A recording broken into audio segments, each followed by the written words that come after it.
To Ankusam Nyas. కూటమి అభ్యర్థి ఆరణి శ్రీనివాసులది హత్య రాజకీయాల నేపథ్యంలో టీటీడీ చైర్మన్ భూమన కరుణాకర్ రెడ్డి ఇక్కడ గుండాగిరితో రాజకీయాలు చేయాలనుకుంటే తస్మత్ జాగ్రత్త. ఆరణి శ్రీనివాసులు ఇలాంటి రాజకీయాలను తిరుపతి ఎన్నటికీ అంగీకరించదు. ఇలా వ్యవహరించే వారిని తిరుపతి తుడిచి పెట్టేసింది. చిత్తూరులో హత్య రాజకీయ సంప్రదాయంలో పెరిగి కలుపు మొక్క ఆరణి శ్రీనివాసులు ప్రశాంతతకు నిలయమైన తిరుపతిలో అలజడులు సృష్టించేందుకు గుండాగిరితో చేయాలని చూస్తున్న వ్యక్తి శ్రీనివాసులు. ఈ వ్యక్తి తిరుపతిలో అల్లర్లు లేకుండా చేస్తాడంట, పవిత్రతను కాపాడతాడంట. శ్రీనివాసులు ఇంకా చాలా శుద్ధులు మాట్లాడుతున్నాడు. వాస్తవానికి మా పాలన వచ్చిన తర్వాత ఒక అల్లరిముఖ చర్య కానీ హింస కానీ జరగలేదు. తిరుపతిలో ఆధ్యాత్మిక వాతావరణంలో గతంలో కంటే కొన్ని 10 రెట్లు పెరిగింది. ఉత్సవాలు మొదలుకొని ప్రజలకు ఎన్ని రకాలుగా మంచి చేయాలో అన్ని రకాలుగా సహాయం చేశాం. కరోనా సమయంలో మాకు మా అబ్బాయి భూమన అభినయ్కి 4 సార్లు కరోనా వచ్చినప్పటికీ తిరుపతి మరణించిన 250 మృతదేహాలను ధైర్యంగా ఖననం చేయించాం. అలాంటి నేపథ్యంలో ఉన్న మేము దౌర్జన్యం చేస్తున్నామంట. ఈ దౌర్జన్యాన్ని శ్రీనివాసులు అరికడతాడంట. ఈ నేపథ్యంలో ఏమిటి మా నేపథ్యంలో ఏమిటి? తిరుపతిలో ఎవరు దొరక్కపోతే చిత్తూరు నుంచి 2000 మంది రౌడీలను తీసుకొచ్చి దాదాగిరి చేయాలని చూస్తున్నాడు.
ప్రశాంత నగరమైన తిరుపతి పట్టణంలో అలజడులు సృష్టించి దౌర్జన్యాలు చేసి గూండాగిరితో రాజకీయాలు చేయాలనుకున్నటువంటి ఆరణి శ్రీనివాసులు అనే వ్యక్తి హత్యా రాజకీయాల నేపథ్యం నుంచి వచ్చినటువంటి వాడు.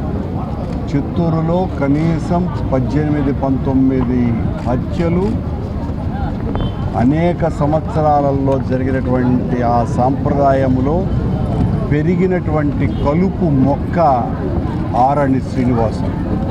ఈ ఆరణి శ్రీనివాసులు అనేవాడు తిరుపతిలో పవిత్రతను కాపాడుతాడట, అల్లర్లు లేకుండా చేస్తాడట, ఇంకా ఏంటంటో చాలా శుద్ధులు మాట్లాడుతున్నాడు. మేము అధికారంలోకి వచ్చిన తరువాత ఒక్కటంటే ఒక్క అల్లరి మూకల చేష్టలు కానీ హింస కానీ తిరుపతిలో లేకపోగా తిరుపతిలో ఆధ్యాత్మిక వాతావరణం గతంలో కంటే కొన్ని 10 రెట్లు పెరిగింది. గొప్ప ఉత్సవాలు చేశాం. ప్రజలకు మంచి చేయటానికి ఎన్ని రకాలైనటువంటి వీళ్ళు ఉంటే అన్ని రకాలుగా సాయం చేసినాం, పని చేసినాం. కోవిడ్ లాంటి మహమ్మారి వచ్చినప్పుడు తిరుపతిలో మరణించినటువంటి దాదాపు 250 మందికి పైగా మృతదేహాలను ధైర్యంగా 4 సార్లు నాకు కరోనా వచ్చినా కూడా నాకు మా అబ్బాయికి మృతదేహాలను వాళ్ళ బంధువులు కూడా స్వీకరించకపోతే ఖననం చేసినటువంటి వ్యక్తులు మేము. ఆ దౌర్జన్యాన్ని అరికట్టడానికి వస్తున్నాడంటే ఈయన నేపథ్యం ఏంది? 2000 మంది రౌడీలను తీసుకొని వచ్చి తిరుపతిలో వాళ్ళు ఇతనికి వెనక తిరగకపోతే ఆ రౌడీలతో తిరుగుతూ దాదాగిరి చేయాలని, గూండాగిరి చేయాలని ప్రయత్నం చేస్తే ఆరణ్య శ్రీనివాసులు నీ సుద్దులు ప్రెస్ మీట్లలో చెప్పాల్సిందే, మా దగ్గర కాదు.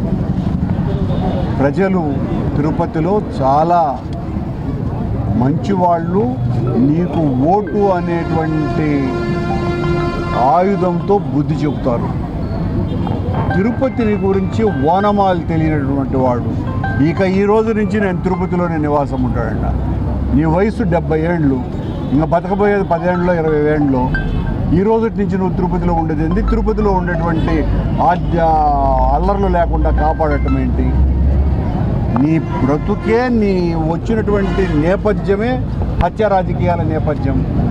చిత్తూరులో ఉన్నటువంటి సంస్కృతిని తిరుపతిలో దించి మా అరాచకాన్ని ఆపాలని చూస్తాం. అంటే మేము చేస్తున్నటువంటి మంచిని తుడిచేయాలని, మేము చేసేటువంటి ప్రజలకు సేవను లేకుండా చేయాలనేటువంటి హింసా నేపథ్యంతో ఆరణ్య శ్రీనివాసులు అనే అభ్యర్థి మాట్లాడుతున్నాడు. ఆరణ్య శ్రీనివాసుల యొక్క తత్వాన్ని గ్రహించమని తిరుపతి ప్రజల్ని కోరుతున్నా. ఆరణ్య శ్రీనివాసులు అభ్యర్థిగా అయినప్పటి నుంచే ఎందుకు ఈ రకమైనటువంటి వాతావరణం తిరుపతిలో వస్తున్నది? కారణం ఆరణ్య శ్రీనివాసులు నేపథ్యం. ఇక్కడ గూండాగిరితో రాజకీయాలు చేయాలని చూస్తున్నాడు. తస్మాత్ జాగ్రత్త శ్రీనివాసులు. ఇలాంటి రాజకీయాలు తిరుపతి అంగీకరించదు. ఇలాంటివి చేసిన వాళ్లను తిరుపతి తుడిచిపెట్టేసింది. తిరుపతిలో ఇప్పుడు ఒక చీకటి తొలగి వెలుగు ప్రసరిల్లి ప్రజలందరూ కూడా సంతోషంగా, ఆనందంగా వైఎస్ఆర్ కాంగ్రెస్ పార్టీ పాలనలో ఉన్నారు. లక్షలాది మంది లబ్ధి పొందినారు. వాళ్ళందరూ కూడా ఓ ప్రశాంత వాతావరణాన్ని కోరుకుంటున్నారు. నీలాంటి తిరుపతికి ఏమాత్రము సంబంధం లేని వ్యక్తిని ఆమోదించే పరిస్థితి లేదు. ఇక చాలు, నిలుపు.